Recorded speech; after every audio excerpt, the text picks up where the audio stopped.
Karen, what did you say? It says recording. Okay, Go good. ahead, it's recording. All right, thank you.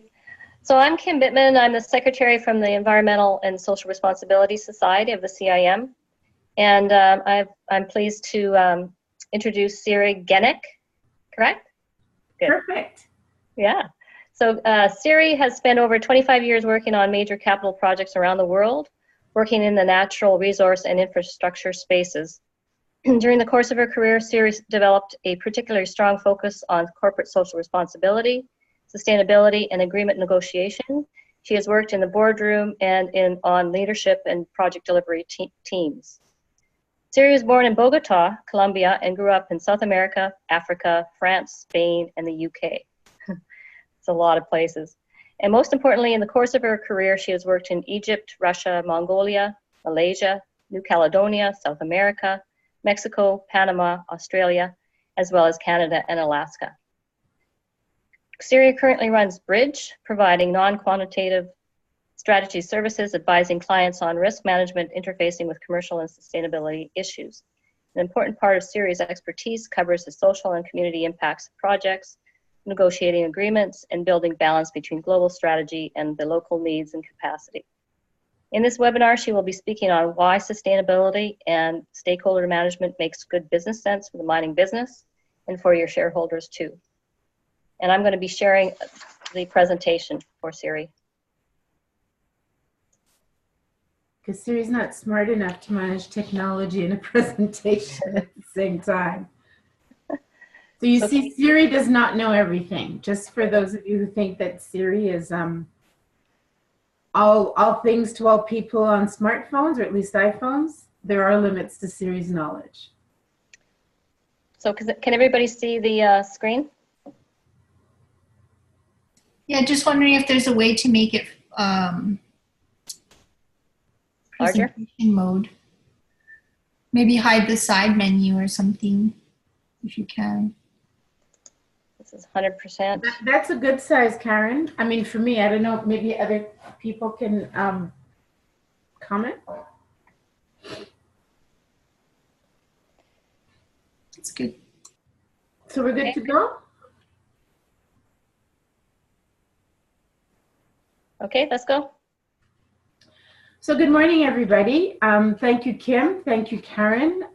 This is my first time doing this kind of presentation, not so much the content as the vehicle. So it's a first.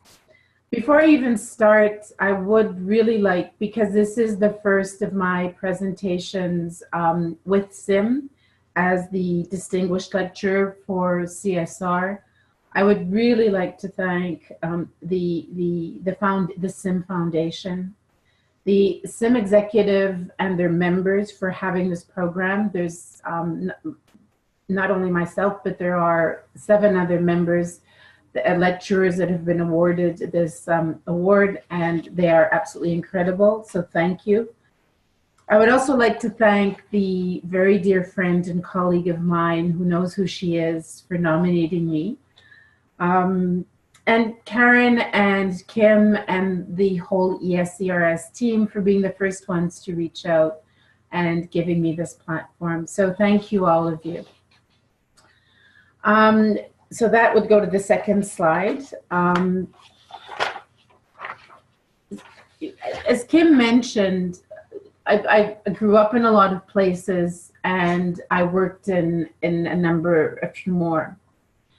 And so ever since I've been a really small human being, before it was even trendy to talk about sustainability or stakeholder engagement, my family and I grew up all over the place, in very fancy places like Barcelona and London, but also more exotic ones like Algiers or Bogota at the time, Mali and Chad.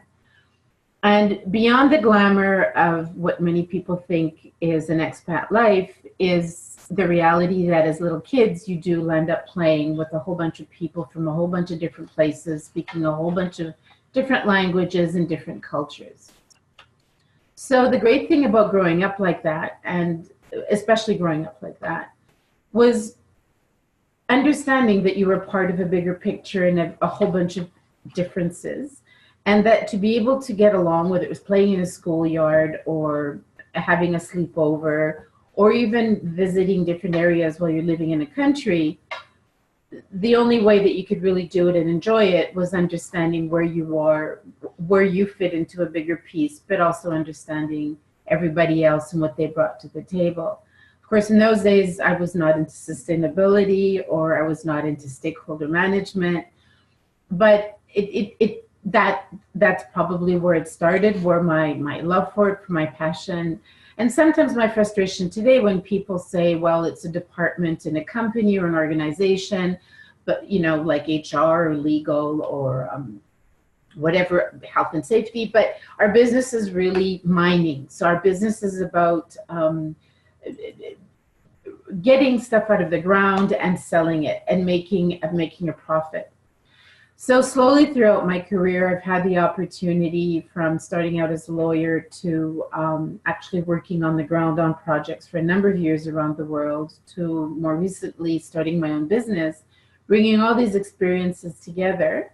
And maybe the next slide, Kim, and being able to work with clients and work on boards and work on with non-for-profits.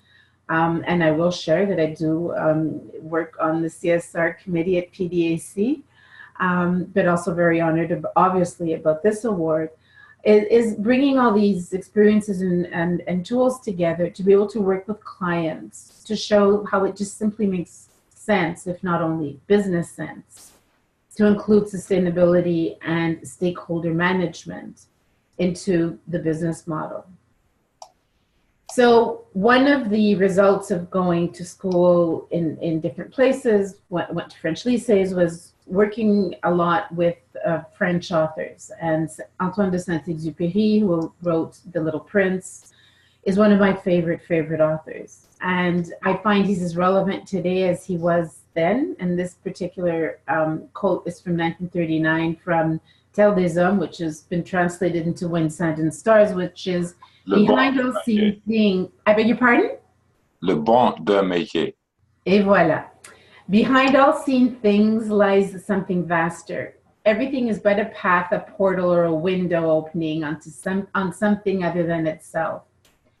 So the relationship between that quote and sustainability and stakeholder management, as we'll see in a few minutes, is that the word has been used and bandied considerably. It still is.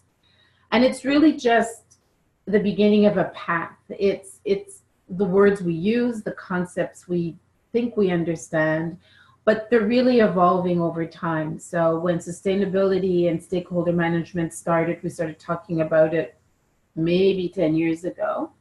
It's evolved and moved on. And even 20 years ago when we started thinking about how to make sense of it all. So that's how I'd like you to all think about sustainability and stakeholder management, is that it's something that's continuously changing, continuously evolving, and it's actually overarching. So we fit into it and not the other way around. So from those concepts, how do we turn it into a business solution? How do we devise strategies that will help, that can be integrated into our business, into the mining business in this particular case, making sure they're sustainable, and that at the end of the day, all the stakeholders involved, and as well as making sure ensuring shareholder value. So next slide, please, Kim. Let's be very clear about it. Our industry will only and ever function as long as shareholders have value. The day that value disappears, there won't be any shareholders and we won't have an industry. So regardless of which way you look at it, that needs to be the base concept. So we bring these two words into this, what I call this algorithm of shareholder value. They're used, as I mentioned earlier, by large corporations, small cap mining companies, people who are starting exploration, people who are needing to renew or to apply for licenses, for permits, for a number of different regulatory requirements. even some who are starting to need it to prepare reports or to ask for loans or to get from. So there's a request. I don't know if you see it, to make the slides a little bit smaller.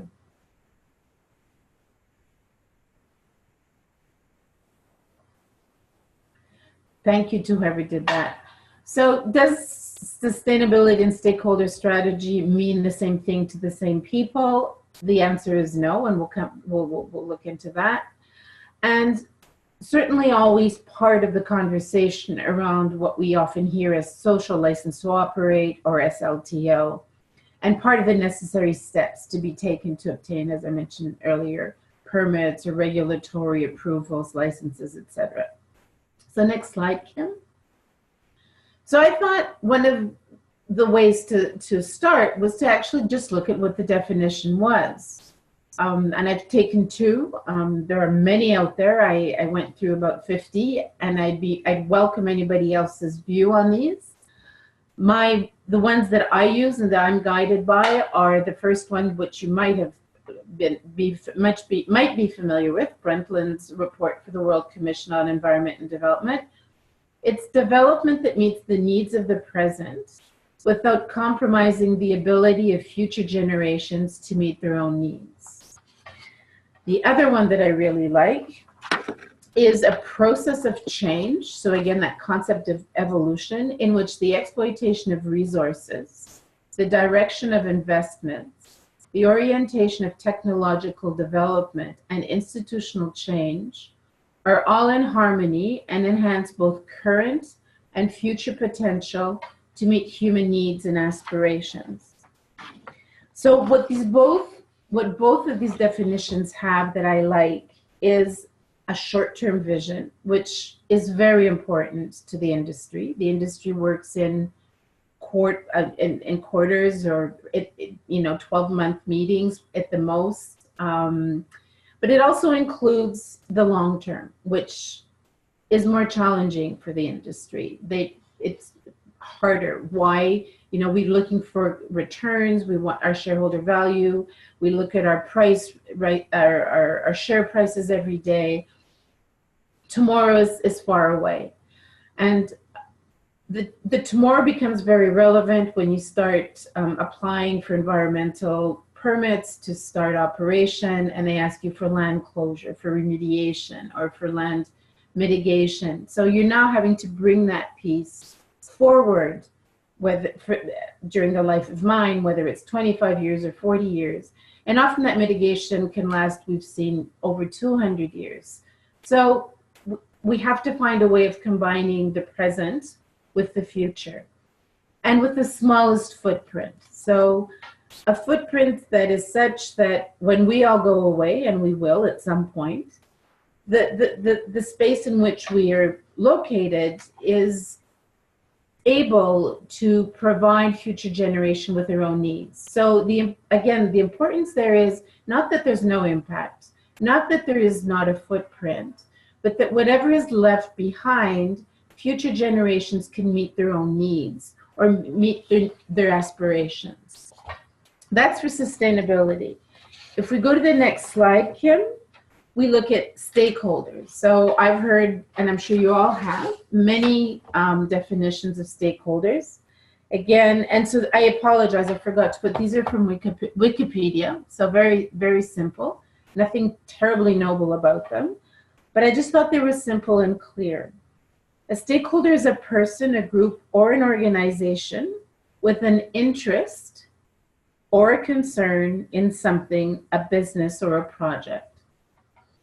A stakeholder can affect or be affected by the project, its objectives, and its policies. So at the end of the day, when we look at these definitions, we now see that we have to think about making sure that there's something in it for everybody. And that is important to remember. So you now have these two definitions of stakeholder and sustainability.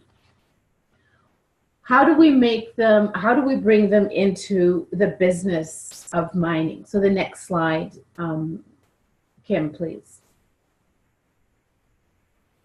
So we've got all these under these concepts now. We understand that sustainability is something for today and for tomorrow, and we understand that stakeholders are people or organizations that where there is a vested interest, and it can be positive or negative. And how do you bring these together and make sure that they're included, but at the same time, make sure that you can continue your business? So we're back to that.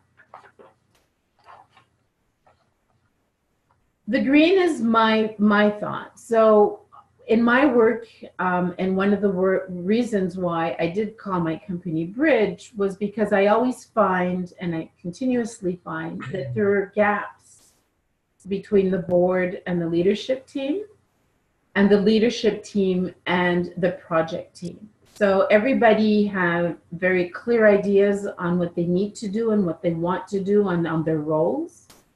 But within one single organization, if you put the three of these groups, or the leaders of these three groups, around a table, so maybe the chairman of the board, the CEO, and the project director in a room with a cup of coffee around a table, and ask them what their vision was, you would be very surprised to find out that they're often totally different. So the first thing that is very important, so that makes it very difficult to flow down any kind of sustainability thoughts throughout an organization. So the first thing everybody needs to understand around the table is, what is the business's business model? And actually, I put these in the wrong order. I think the first thing would be understanding the organization's vision. Who do they want to be, and where do they want to go? And that is the short term, the midterm, and the long term. And it's important to talk about that and understand it, because that will determine the framework within which you're going to have to work. Again, adapting with agility the concepts of sustainability. You're also going to have to understand the business model. So at the end of the day, how much money are in the company's coffers? What are their timelines? To what do they have to deliver? When do they have to reimburse loans? What are the relationships with their investors in the market? If we don't understand that, it'll be very, very difficult to include successfully sustainability processes and proper strategies around stakeholder management. The last one, and probably for me the most important one, and the one we often forget, is understanding the big picture and the landscape in which we're operating, whether it's building a project or overall the corporate business. So if we go to so these are the three big pieces from a business perspective I'd like you to always keep in mind when we're going to talk about sustainability and stakeholder management. Kim, to the next one, please. So how do we bring this together, these business thoughts, these business ideas, these business facts, with including and ensuring that we're running a sustainable business and that stakeholders are part of the process? So just a point of importance is then when we talk about sustainability, and we've looked at the definitions a little bit earlier, when we break down what they include, I want us to be sure that we understand that we're talking about including items around health and safety, environment, communities, and socioeconomic and community concerns, as well as governance. So those four items, we always think of one or the other, but rarely all four. So please also park those thoughts and those ideas, and remember that those all need to be included when we talk about sustainability. So now to the slide with these 6 steps, the landscape. So let's zoom out. And in the mining industry, but in most businesses, we are very focused on the right now, on the today, and delivering to this project, to this mine site, to this exploration, these exploration results. And what I suggest you do is that you zoom out and you understand what what the landscape is, what is the environment in which, so the environment in its, and with a capital E, where are we doing business? And so that we understand who all the players are. The only way we can see that is if you actually zoom out, you have a larger radar screen. And that means the players within the organization as well as outside of the organization. So that means that the players are the stakeholders, obviously. The stakeholders internally are often forgotten. And 9 times out of 10, when strategies around sustainability and stakeholder management don't work out as well as the strategy has been devised for, it's often because within the organization, there isn't buy-in or understanding or a comfort level. So when it filters through the organization to the ground and to the projects and the teams who are delivering the project or doing the exploration or looking at the core samples or closing the mine and starting the remediation, that vision is not there. So because they're part of an organization that for whatever reason have not shared through all the different levels what that stakeholder strategy is. And of course, the external ones are clearly important. And that is also, those are the communities, the indigenous communities, but also the business communities, all the political ones, so the federal ones, the provincial ones, the municipal ones, the economic development ones, but it is the unions, it is the bankers, it is the board of directors, it is pretty much everybody that you can think of that for one reason or another may have a concern or may have an interest in the project. And if you just move forward to the next slide, Kim, please, and we'll come back to this one. This is just a blank stakeholder map that I've drawn for the purposes of giving you an example of what it could look like. Understanding that each one of these boxes have their own additional subgroups. So that when you're starting to talk about making a decision about, for example, applying for a permit and therefore engaging with a government official within the, if you're in Ontario, the MNDM, or if you're doing a federal one with natural resources, you also have to understand that there are most probably indigenous communities that are involved, in fact, without a doubt, and that some of them might or might not have land claims. So in Ontario, that's less obvious, but if you go out west, for the people from out west who may be listening, there are major land claim issues that turn into litigation, and some even land up in Supreme Court. You also have across the country, indigenous communities that have impact benefit agreements or partnership agreements or any number of agreements. But you also have business communities. You have communities. You have not-for-profit associations. You have people who, for whatever reason, want to prevent the project moving forward. You have your contractors, your subcontractors, your businesses. You have your own project team. Public interest groups who may seemingly have nothing to do with the project. Health issues, community issues, school issues, etc. So in any given project, you can easily find between 50 to 75 stakeholders. And forgetting any one of them can possibly become challenging if you're looking to get a permit. And if you're trying to get a permit and any one of those stakeholders get back to the government agency that's trying to provide you or is looking to provide you with a permit or a license or the renewal thereof, and the ground is grumbling, they may not be necessarily open or may want to make sure that everybody's concerns are addressed before anything is issued.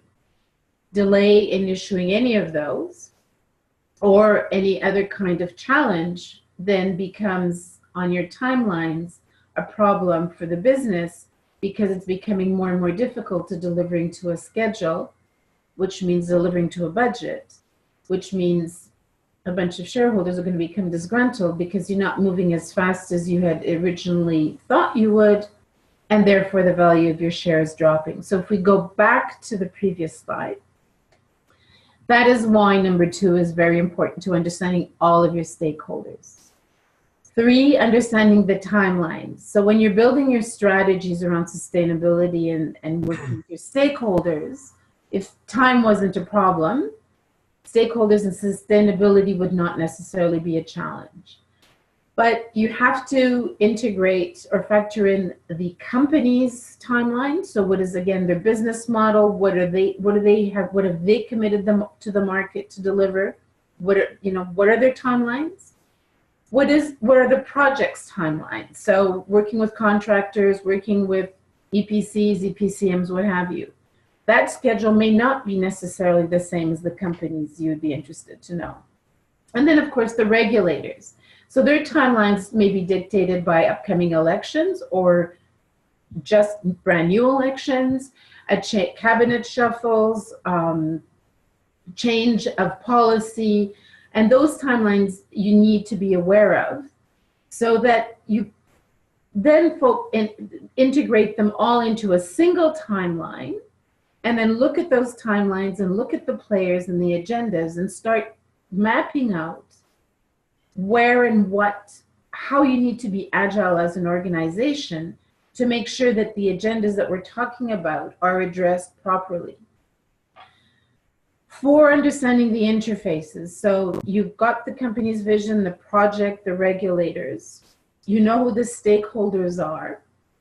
You've got a timeline. If you move 2 slides ahead, Kim, and coming back, perfect, thank you. Coming back to what I said earlier about the internal stakeholders, is that, and a comment I made opening this conversation, was sustainability, stakeholder management, whatever you call it, maybe corporate social responsibility or ESG, is not a department, or it may be, but over the way we implement it, it should be a way of doing business, which means that everybody within the organization is part of the process, whether it's legal or whether it's finance or whether it's technical. Very important, we were talking a little bit earlier with a gentleman, communications and human resources.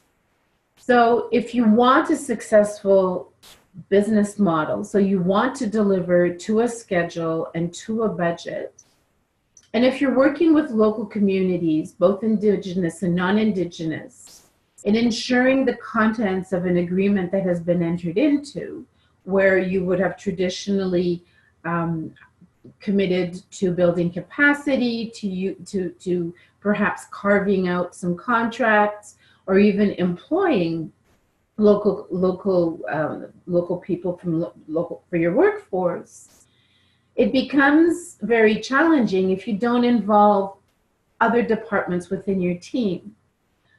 If you're going to sole source for whatever reason a contract, and I mean, not everybody is on the sample, procurement needs to be part of the conversation.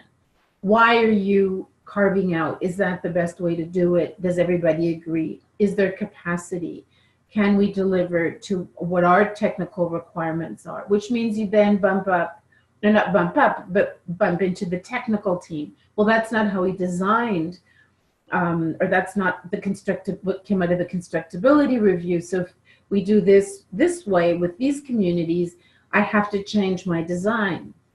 Or maybe the schedule needs to be adapted, which of course then kicks back into, well, the finance, because we only provided this much because of your budget.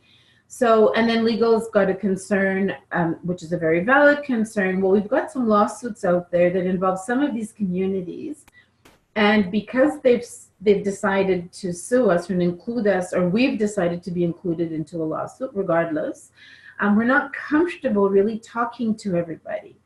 So these concerns also need to be mapped out with what I've identified, just again for the purposes of our conversation today, as sustainability risks. So some may be political, and you don't have to go to South America or Africa. It could be political risk in Canada just around elections. We've just seen as of last night that the federal government has informed us that including UNDRIP into our legislation won't happen until next year. So regardless of whether you agree or disagree, it now becomes something uncertain. How do we manage that? The environmental concerns obviously huge, in that you'll have water, you'll have pollution, you'll have dust. Socioeconomic with indigenous communities, unions, which not a lot of people talk about, but become and are not a concern because they're good or not good, but because they are part of that stakeholder map, and very often can be part of the solution. So when you're looking to build capacity, but maybe do not, as an organization, have the ability to do it, unions actually may well have the ability, and to bring on some of different people in the communities on as apprentices to train them with trades and increase their own membership that way, and help them with some of their own agendas. The indigenous communities, obviously a given. Reputation, a huge one for the organization. Because of social media today and our smartphones and everything else, and tweets overnight or within hours, something that could have happened at any one of our organizations around the world are front page news. And unfortunately, decontextualized for the most part, but need to be managed. So it's hard to manage sustainability or stakeholder strategy without communications being front and center. But they can't be front and center if they're not brought in to participate in the overall strategy, because they may put out, your IR team who works with communications may put out one message to the market, which might come and affect or upset or maybe irritate the other communities. So coordination, health and safety, of course, that tie in. You have an unfortunate death, an unfortunate accident, or a tailing pond has broken its dam. We all are familiar with that. So how does that flow into everything else? And of course, governance, which is a piece we often also maybe forget or don't always include. It is so important that proper governance, proper policy is followed. So if you do have a stakeholder management strategy or sustainability, how does that reflect in your policies, your health and safety, again, environment? How does that flow through the organization? How is it managed at the board level as well as the project? So understanding these interfaces, if I was working with a client, we would sit down and we would have an exercise. We would actually put crosses and to understand who should be part of the process. So back to slides, Kim, coming back. Thank you. So we've got the interfaces. Now that we've got the players around the table, the chessboard is set up, what are the risks? And again, the importance of having those interfaces around the table, understanding the timelines and who the stakeholders are now going to start at giving you the opportunity to determine what the risks are. So you list them. You don't give them any particular importance. You just draw them. What are they? What can be a bump in the road to slow you down, to stop you? And understand their importance. And that's where the weighting comes in and where the materiality criteria. So back to a more technical and business approach, at what point does an issue become a risk beyond which it becomes a showstopper and we just don't move forward, and below which we can live with it? So it obviously, and you've all seen the matrices from green to orange or yellow and red.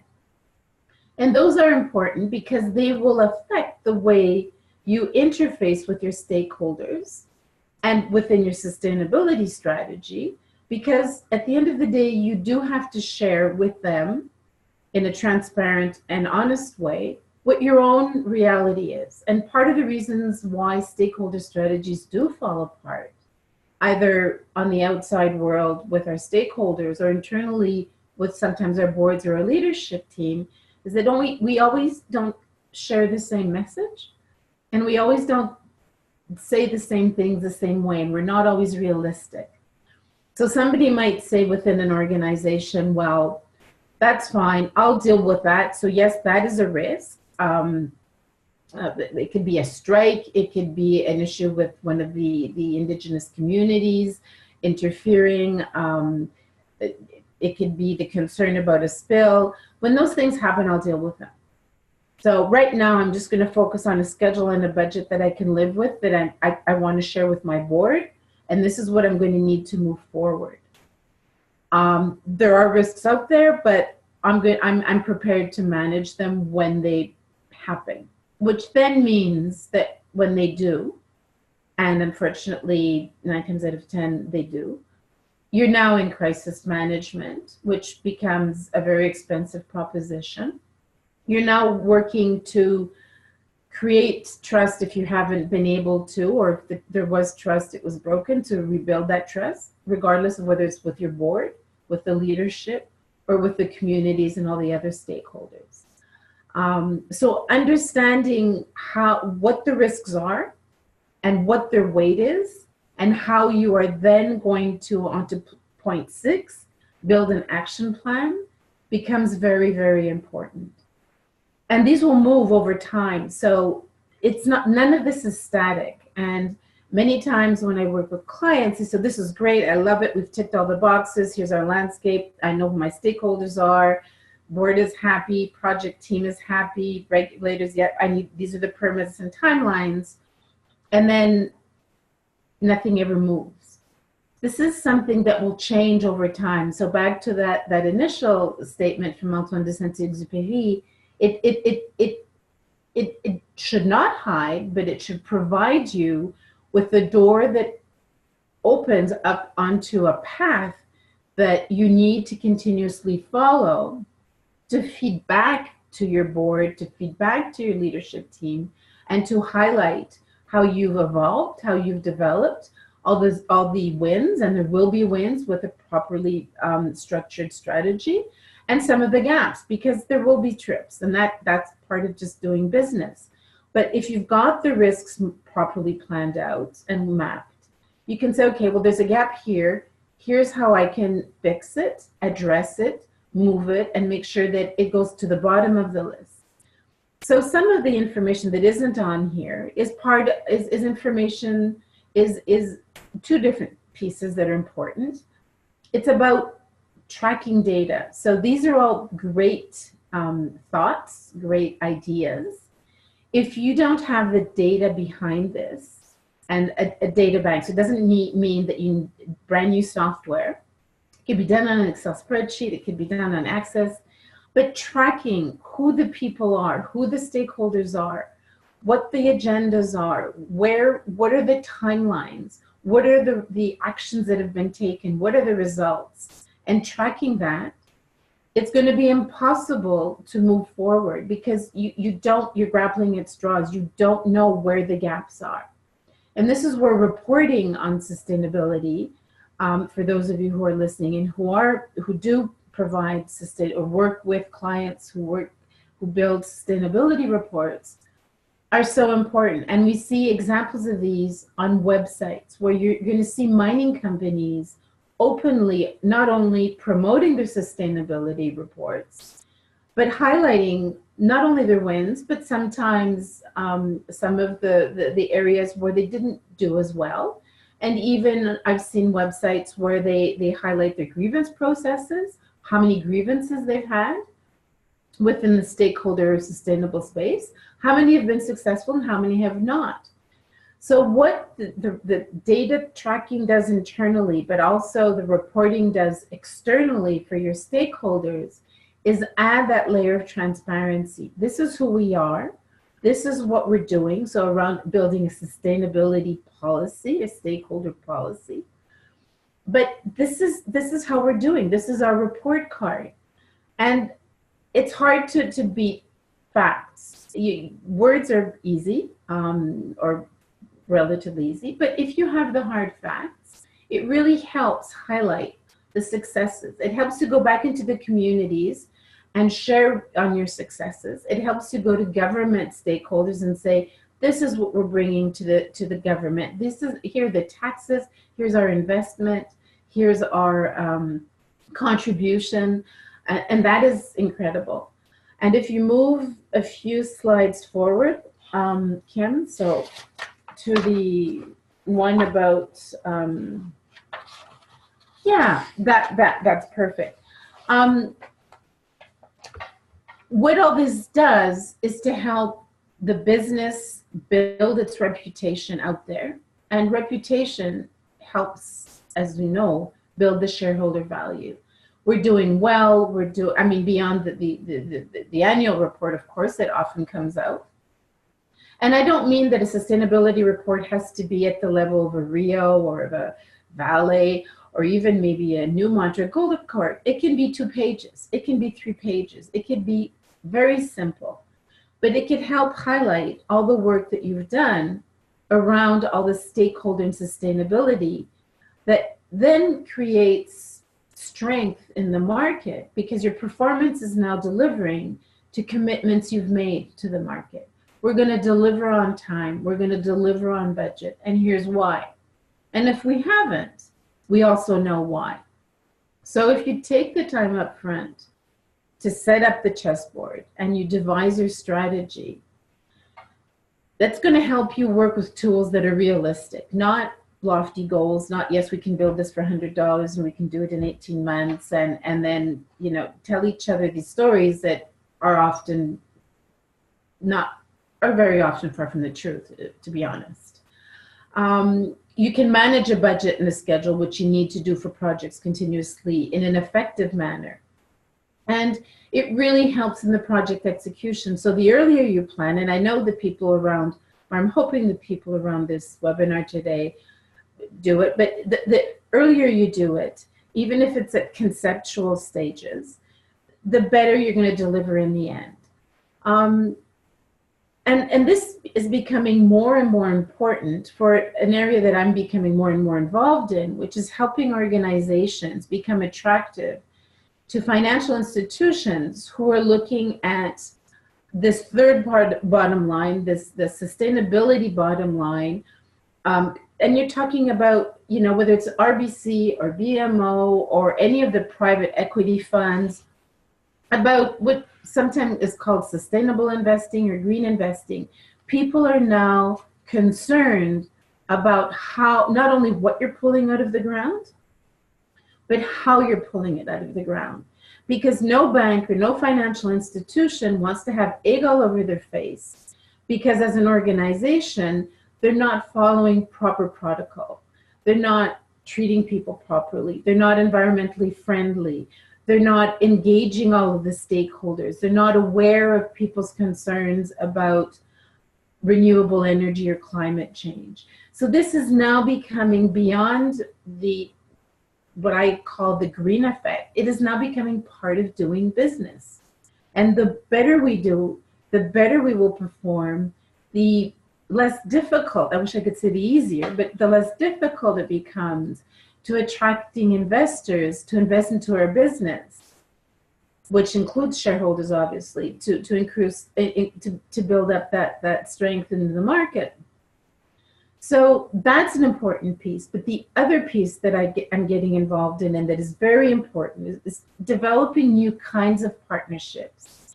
So when we start thinking outside of the box and outside of just pulling out of the ground and selling, which is core to our mining business, we start seeing opportunities that are related to our business. So I see opportunities in renewable energy, in biomass energy plants, that in different parts of, certainly in Canada, but Africa, South America, where you can use biomass to start creating energy at a price that is much, much cheaper than tying onto the grid when you can tie onto the grid.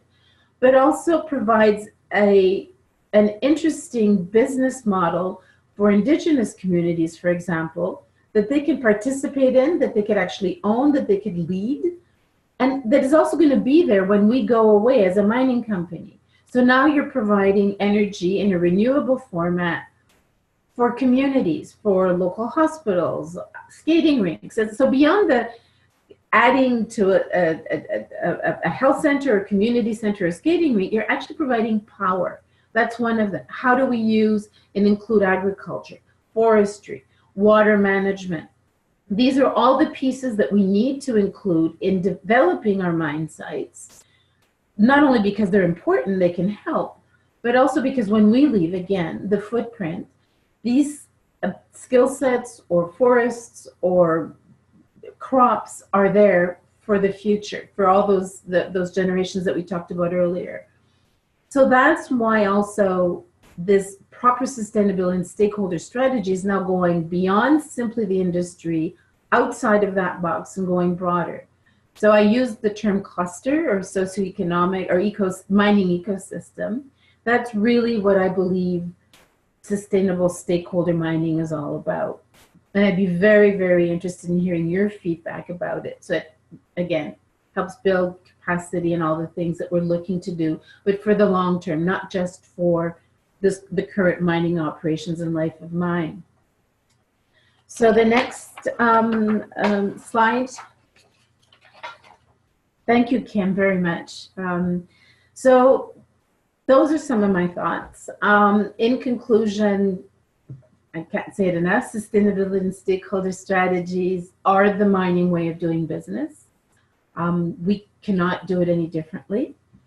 Our target overall as a mining industry is, and I've got spelling mistakes, which I'll have to correct, to deliver an integrated business model. And that word is really important, integrated, based on trust and transparency. And again, I really stress, not only external, of course we need to build those relationships outside, but even internal, within an organization. Who we are as an organization from the top down and the bottom up.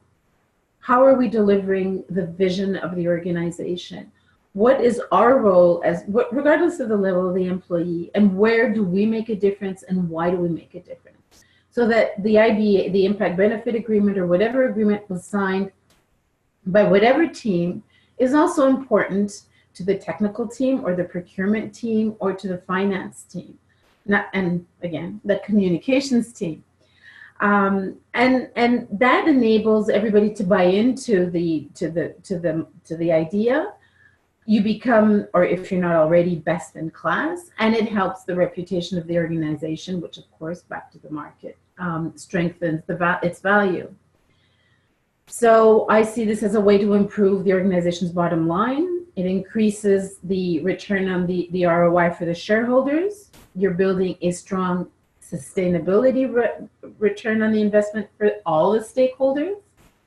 And it has an important impact for the long term and the broader economic implications. And that's back to what I said earlier about a cluster approach or a wider approach to developing related activities around the mining.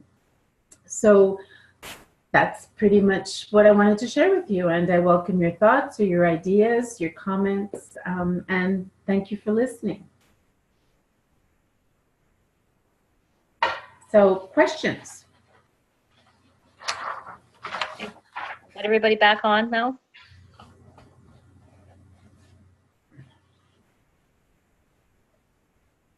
Siri, can you see the group chat? Where do I look at group chat? That chat with the numbers next to it? Yeah, it says, yeah, there's a little ghost thing that says chat on the very bottom. Yeah. Okay, so do I zoom to the top? What do I do? From Jan to... Jan had one at the very top. From Jan to everyone, the management part of stakeholder management has risky overtones. Could you reduce the size of the slide? Okay. We did that, okay. From Anne, oh, hi Anne. Yes, it sounds like so. So interesting comment. I'm not sure I understand the comment. You believe that the term management has subservient overtones? Is that what you're saying, Anne? I think when we're speaking internally, the notion of management makes perfect sense and is innocuous. It's just almost, we think of it as good organization. But I think when we speak to communities, sometimes the term stakeholder management, to them, I've only heard from one person, but a community member, that it feels like we are imposing upon them or oppressing them by using the term management. So it's just not something I'd want to use to communities. So that's a really good point. You're absolutely right. In fact, if I had a number of communities I work with online, and there may be some, they might even talk about, we shouldn't be talking about stakeholders, we should be talking about right holders. Yes, yes. And that's absolutely a valid comment. And so within that map, those are conversations that need to be had and addressed. So when I go into a community with a client, I would tend to avoid, so back to Jan or Jan, who said, be careful when you communicate. You're absolutely right. The importance of the word is key. We're not managing herds of animals or we're trying to find, we're trying to understand who the stakeholders are, what their agendas are, and how we, mining industry, are part of the bigger picture. And where do we fit? So you're absolutely right. And it's something that when we communicate or when we build our websites, we should be aware of. And I trip on that all the time. So for those, please don't be offended by the term, but I do apologize. But from a business point of view, the term is still what it is. So thank you for highlighting that. Should I keep reading down, Kim? Always get the term social license to operate has serious drawbacks. You're absolutely right. In fact, I tend to not use it. But a number at the board level of many organizations, it is still a term that they're comfortable with. So the challenge again in all of this is that you're dealing with a whole bunch of different kinds of stakeholders. And when I mentioned earlier understanding agendas, this is exactly what I'm talking about. I need to be relevant to the board I'm working with so that they understand. They need to know that their leadership team are taking the steps that need to be taken to achieve obtaining permits. And they use, or the terminology used, so that I hear often, is social license to operate. I don't like the word license. So that's why it's back to using the word management. We have to, we're working in, sometimes I feel like Harry Potter in all these different worlds. We have to be aware of those different. So when I'm taught, again, the presentation to the board will be social license to operate. When I'm working with the communities, I want to hear what they have to say. And I'm not managing their rights to land claims. So it is a delicate balance, absolutely. So thank you for raising, is it Jan or Jan? Sorry. I can't, you've muted yourself, Jan. It's Jan. Jan, thank you. Karen, so always gaps from Yan Boone to everyone. There exists a sociological model that focuses on the internal aspects of social responsibility that will be tried out soon. The stakeholder map puts the company at the center, whereas in reality, the company is only one of the actors in the environmental and social values ecosystem. The diagram shows 17 actors, including the company. This means that there could be, yes, you're right, bilateral relationships. So that's 136, thank you.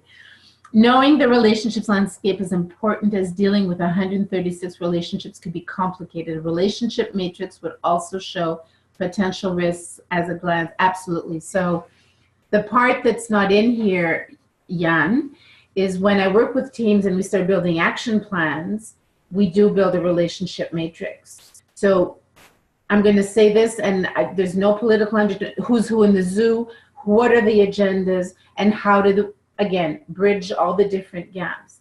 And so when this came from a presentation, putting the mine at the center, but you noticed at the end, I said the mine now becomes part of an ecosystem. And that's where I would like, two things I'd like to do for mining. And this is a message for me to all the mining companies out there, to CIM and PDAC and MAC and mining. We need to talk about ourselves and be proud of what we do, because we do a hell of a lot of good things. We do bad things, but we're good, and we make a difference in a better world.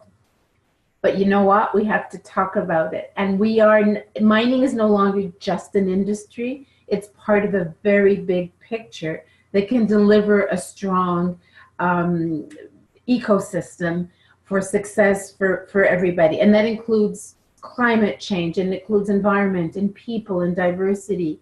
But we need to talk about it a lot, not just, well, I'm pulling this out of the ground and I'm engaging with it, whatever community. We are part of this cluster world, and we should be talking about it more, and in the positive terms that I believe we should. We're part of, in any, you know, surgery room or internet, or, and then you've heard many times the comments. So we're what we pull out of the ground is part of everyday life, including fertilizer on crops. So let's talk about it and be proud. So that's my little personal note for out there. So I'd love to see that model though, Jan. So if when it's ready to be launched, you would like to share it with us, that would be fantastic. I'm reading down, and thank you for that feedback from Krishna. Jan, could we look at the diagram as representing the mining company's viewpoint? Each stakeholder may have a similar diagram that represents their perspective. Other functions like marketing. Absolutely. Marketing is, so I just gave you a sample, but Krishna, you're absolutely right. Marketing, if you can't market that damn message, forget it. Nobody will listen and it won't happen. And that's sometimes hard for a mining company. You know, we're not in the business of marketing. We just sell gold or lithium or scandium, and it has a value, and no, well, that's not how it works anymore. So marketing is absolutely core. So thank you for bringing that up. Good idea. This is Krishna. Yes, Krishna. I am on the, I'm not on the video, but I'm on the audio. Perfect. I thought with regard to my point, with regard to looking at marketing as a function, because I think from a mining manufacturing perspective, we looked at sustainability, but we have not looked at the other aspects, which is marketing, consumption, what is sustainable consumption and all of those things. And I think there is a need to do that. And I think it might be good to explore what are the drivers of marketing within organizations, different kinds of organizations. And for example, a soap manufacturing company might have a different perspective than a mining company or an automotive company on what criteria are the most important, So I think those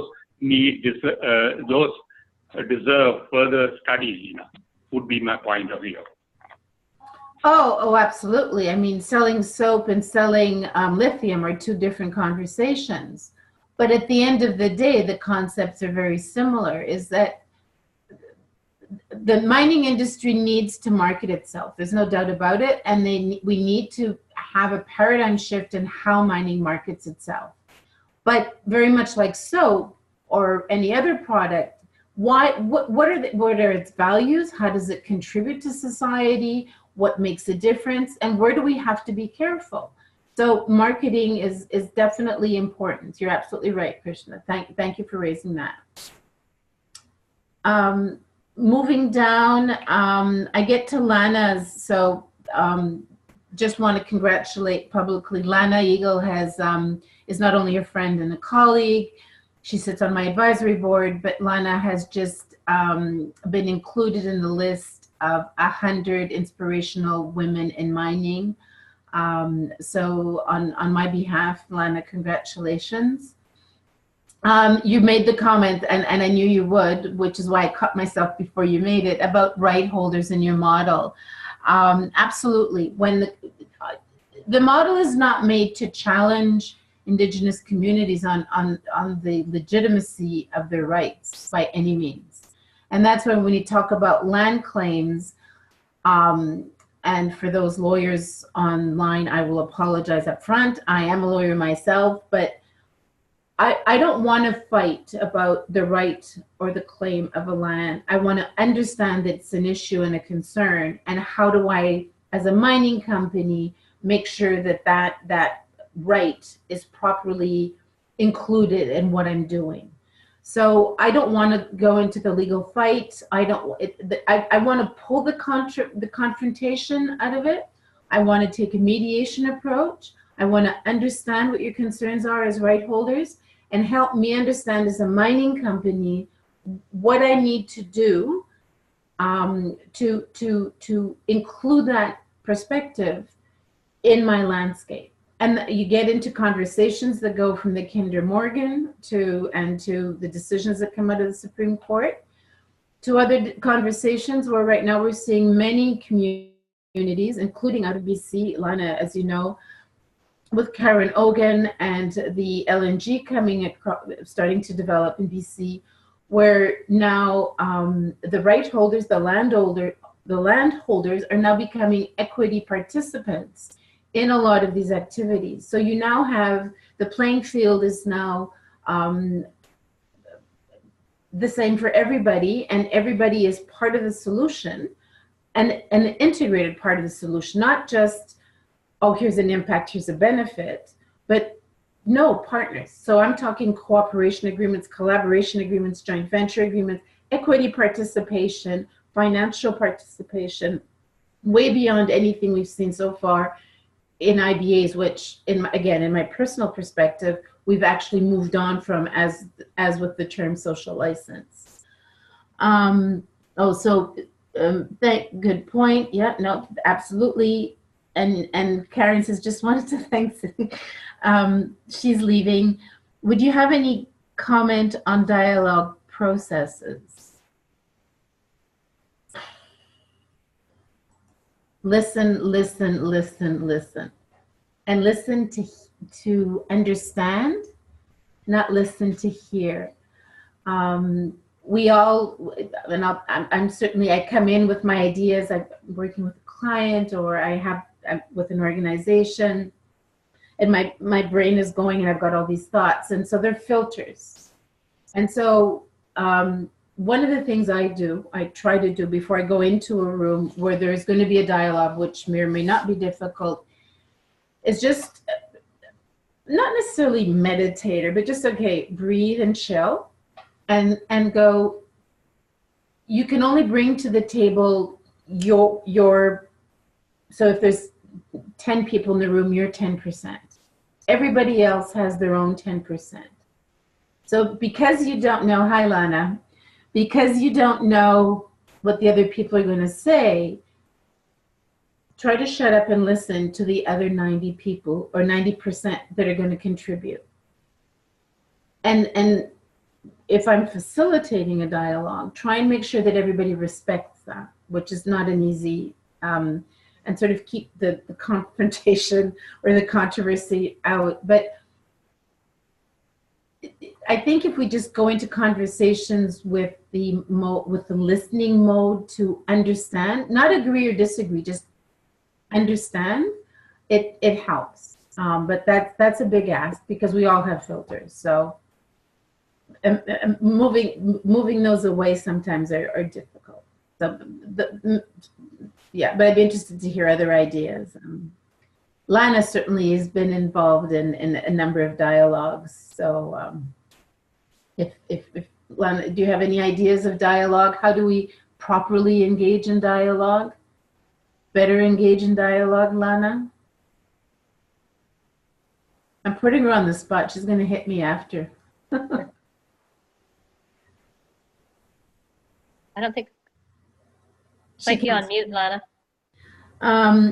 It appears, so I'll just keep going, and Lana, if you have a contribution, please just unmute yourself, and then it appears, so from Krishna, it appears that future sustainability is for companies to develop strategic collaboration and move away from the adage of stick to knitting to seeking win-win propositions. Companies should have a purpose that goes beyond the fund. Absolutely.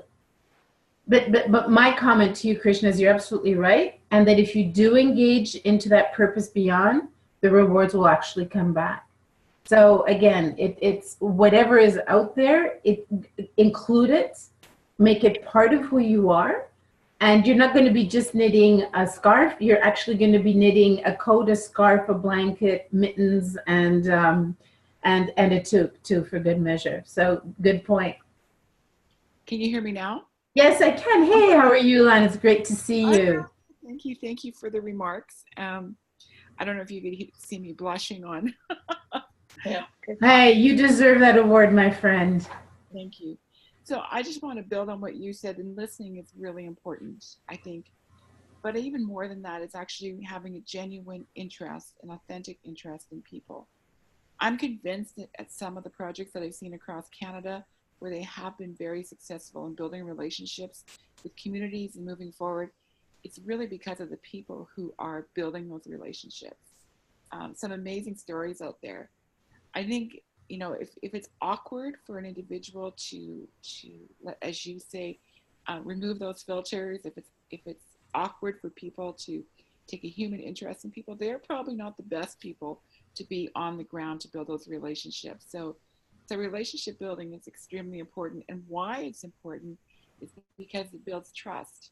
And I think that, you know, your Indigenous communities, there's likely a history of legacies that are left behind by residential schools, perhaps how other companies have come in the past and made promises that weren't fulfilled, or left, you know, an abandoned mine without cleaning it up, and it's been affecting their water for decades. Those kinds of things, and those live in memories long. And there's a lot of trust to build up. And if we go in with our timetables within a very short period of time. So this is why, you know, I've always been a strong proponent of early engagement. And what does that really mean? It means, you know, moving beyond yourself and building those relationships. You know, and my thinking is successful minds are really about successful people. At the end of the day, you strip everything away. It is about people and how we work together and how we build those relationships. Absolutely, that trust in those relationships are core, and sometimes we forget about that. So thanks a lot. Jan you're fantastic, Jan. You could keep us going for the rest of the afternoon. So you mentioned that there's a book called Diálogos que Transforman. So I have to believe that you speak Spanish as well. So that's pretty amazing. That Ian Thompson did a rough translation of. Lana's comments are very good, aren't they? I'm pretty impressed with Lana's comments. They are impressive. She's an amazing woman, and for those of you who don't know her, I hope you get to know her. She's making a difference, and I'm privileged to know her and call her my friend. So, anything else? Anybody else? Hi, Alistair here. I'm by no means an expert in any of this. I'm a humble civil engineer working, but interested in how to play a part as a planner, project planner.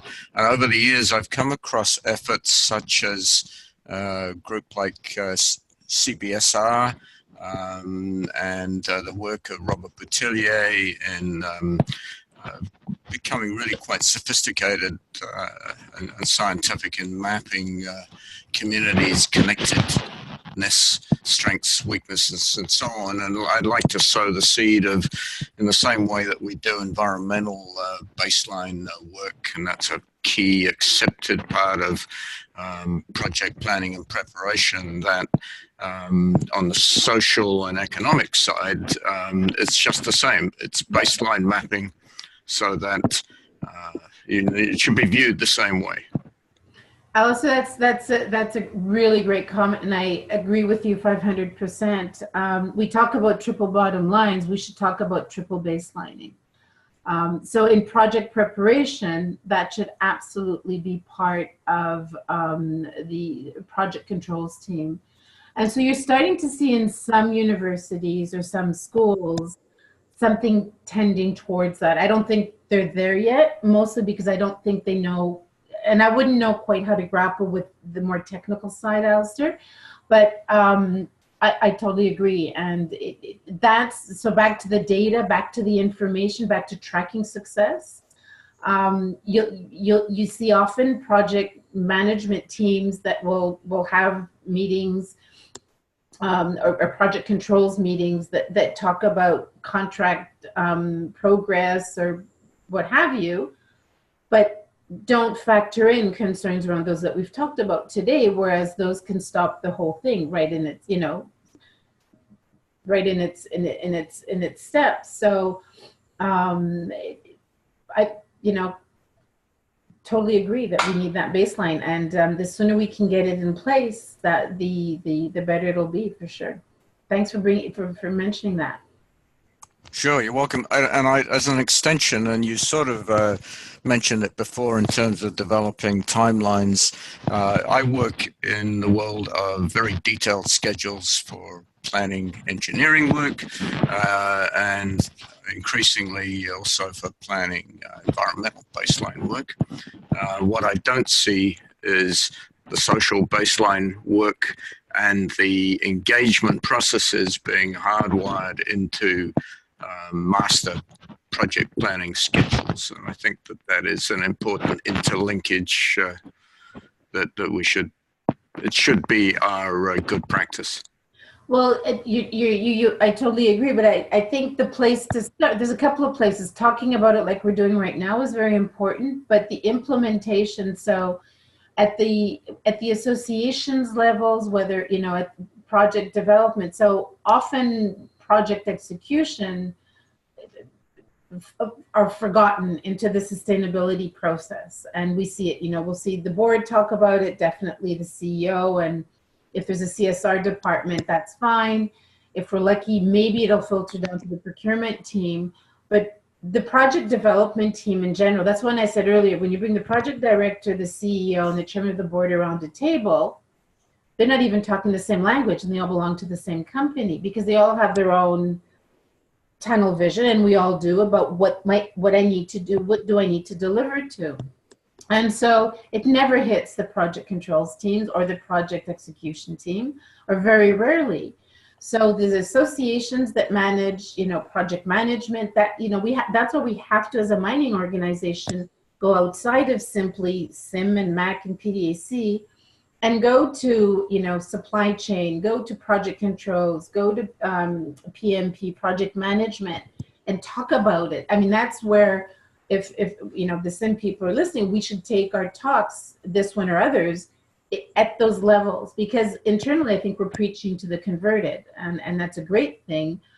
But we have to start shaking and rattling the cages and making a difference. And I can hear all the project controls guys going, yeah, but crystal ball doesn't deal with that, you know? And I'm like, yeah, well, we'll change the crystal ball. So amongst a lot of the software, and I think you're starting to see software changes as well, Alistair, but if you can keep that dialogue going, and if you can suggest having a talk around that, how do we integrate what we're talking about today into what you do and what your role is, we're getting that much closer. So totally agree with you. So Luis says, are there good examples of sustainable activities after a large mine project has ended its activities? There are. Can communities really exploit resources after minerals have been exploited?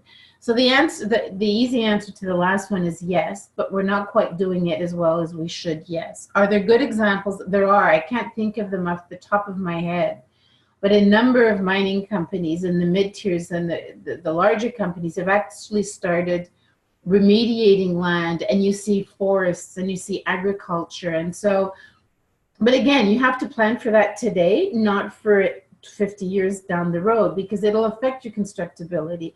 It'll affect the way you do processing. It'll affect the way where you place your tailing ponds. So the hardest conversation I often have with clients is, I need you to fast forward to the end of your life of mine so that you visualize what that's going to look like so that you can design the mine today for them. That means, of course, a little bit more money and a totally different approach. Problem is, if you're looking for permits or you're going through environmental assessment, that kind of approach will make the difference between getting that environmental permit or not. So that's part of the conversation. But more and more people are doing it. It's being done well. Can communities really enjoy? Absolutely. But that's why you engage them, you involve them. They should be telling us, what do we want? What do they want their land to look like after we leave? It's not, I don't care, I do care, but personally, but it's not about me, it's about them. So back a little bit to Lana's conversation as well.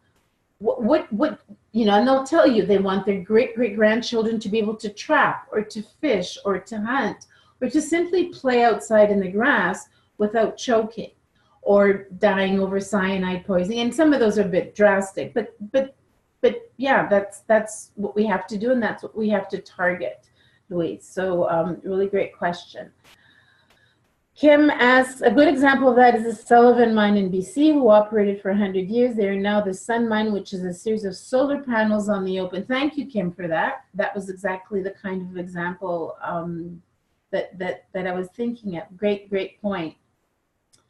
Krishna asks, there are examples of sustainability activities that are concurrent with mining activities. A photovoltaic project on a mine site. Paper is 21st century. Oh, paper is 21st century alchemy. These are words that are way too big for my brain. Transitioning from mining to solar. I can share the paper. Okay, that's fantastic, Krishna. So yes, we're seeing in the mining industry a big shift towards using renewable energy. So I touched on it a little bit. It is the perfect place. Now I'm going to even throw out there, and you can throw things at my screen if you want, but even the small nuclear plants that are being considered for mines, because they have, again, a very small footprint, provide extremely clean energy, and as long as the, not the tailings, but the waste is proper, the challenge in nuclear is not the nuclear power, it's the waste. So if that waste is properly managed, you've got some excellent small footprint and inexpensive energy that is being provided. But you also have, as I said earlier, biomass, I'm going to read it again, photovoltaic project, wind probably not so much, sun definitely, so solar. So really great examples. And again, but mining is just part of it because it also feeds the rest of the community. You asked about the social, how can I send it to you? To all of it, maybe send it to Karen and Kim. Yeah, that'd be best. And the next one too. Yeah, because in reading my slide deck, I realized I couldn't even get my my email address right. So there's some spelling mistakes. So send it to Kim and Karen and they'll share it. But thank you very much. Yeah. From Alistair, what would you say is the best system for KPIs reflecting successful post-closure sustainability? I think they have to be KPIs that actually work with your organization. I mean, I don't think there's a one single perfect KPI. I think you have to sit down in your organization. So back to who am I as an organization? Am I Rio Tinto or am I small cap or exploration? The smaller cap and even the mid tiers don't always even use the term KPI, but how in my role of whatever I'm doing, can I make a difference and what does success look like? And that's why I talk about HR being involved in some of these role descriptions, is how do you include concerns around sustainability and stakeholder management into all levels and all roles. So then you can call it a KPI, maybe it's a bonus for the people in procurement, or just how am I a successful, how am I doing my job well, and how are my deliverables being perceived as a good employee? So you have to go back to the company, the business, the role, and the expectations of the organization as well as the employees. So maybe not the exact answer to your question, but a perspective I'd suggest you'd consider in setting those KPIs. Oh, it turned into a trick question as I thought about what I was asking. So, yeah. Did I get the trick right? No, but it enabled you to say that systems and frameworks are useful, but you've got to be context specific. Okay. Reflecting a process of having listened. Okay. Thanks, Alistair. So Lana's talking to Luis. Another good example of this is New Gold Cerro San Pedro mine in Mexico. And so these are examples of mines that have closed and are doing well. So thanks, Lana, for contributing for that, that example. Anybody? Well, we're running out of time. We've got a minute left. I wonder if there's any other questions from verbally on the people still online.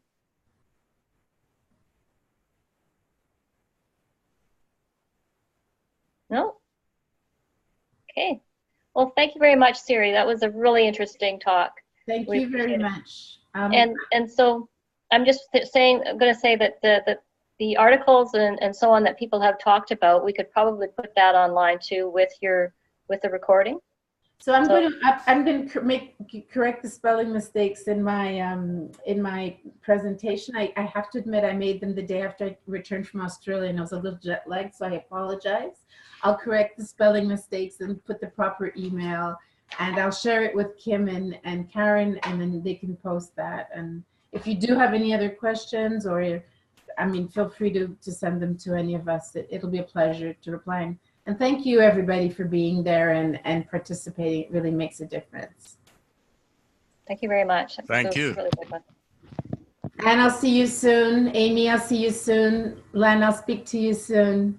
Thank you, Kim, and thank you, Karen. Kim, could you share your email? Yeah, you can send it to the ESRS email, which is... Okay, the one for the webinar? I'm not sure about that. It's... Okay, what is the ESRS? Oh, dear. Good question. Karen, do you have it? Sorry, Krishna, mine is kim@kbittmanconsulting.com. K. Pittman? K. Bittman, Bittman. Mm-hmm. So Kim at kbittman.com, consulting.com. Consulting.com. Okay, thank you. All right. Thanks very much. Bye, everyone. Bye-bye. Thanks, Lana.